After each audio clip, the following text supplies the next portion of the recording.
Welcome back. Well, a new Gallup poll on American sentiment of federal agencies shows the Department of Homeland Security with the biggest jump in public approval. 42% call DHS's job excellent or good. This comes days after DHS Secretary Tricia Noem visited ICE agents in Portland this week after a series of radical protests outside ICE facilities there. She was seen staring down Antifa protesters from the top of an immigration building. The day before that, Noem confronted an illegal detained by agents. Watch. Let me out. Let you out? Yeah. No, not let you out. You're under arrest. You waited until we detained you.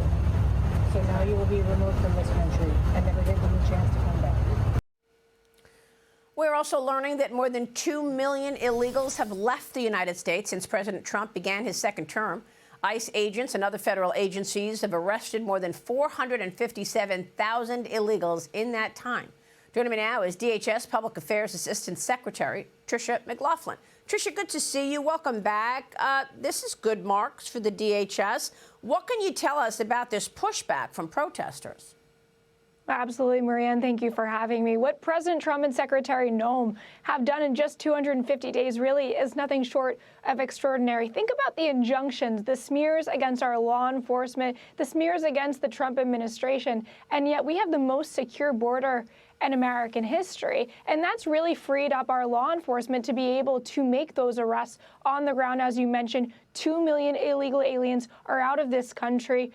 Almost 500,000 by deportation and 1.6 million from self-deportation, which is what we are continuing to push. But Secretary Noem, you see her day in and day out on the ground with our law enforcement agents. And keep in mind, when you're seeing these men and women who are working every single day to keep our homeland secure, not only are they facing attacks and demonization, but they're also going without pay because of the Democrats' shutdown. So Secretary Noem was just on the ground in Portland. She was on the ground in Chicago, and she's seeing the fact that J.B. Pritzker and the Portland politicians there refuse to allow local police to give our law enforcement backup when they call for help, when they're being attacked, when they're being assaulted.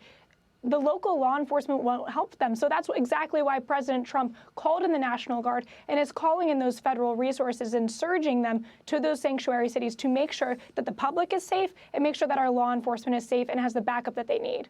Yeah, but look, it's not just the protesters pushing back. You've got a federal judge in Illinois temporarily blocking the administration from deploying hundreds of National Guard troops in Illinois. This is just 2 days after 200 National Guardsmen arrived there. The president going after Chicago Mayor Brandon Johnson for not protecting federal agents. He writes this on Truth Social yesterday. Chicago mayor should be in jail for failing to protect ICE officers. Governor Pritzker also. Tricia, your reaction? Well, Governor Pritzker and Brandon Johnson are aiding and abetting criminals. We're seeing that day in and day out. The individuals who are in that ICE detention facility where those protesters are assaulting our law enforcement and just creating chaos, they have drug traffickers, MS-13 gang members, child predators. That's who J.B. Pritzker and Brandon Johnson are protecting. So President Trump will do everything in his power to protect the public. You're seeing time and time again J.B. Pritzker going on MSNBC, going on CNN, trying to get his viral moments, spewing these lies, saying that there's racial profiling going on, claiming that we are arresting children.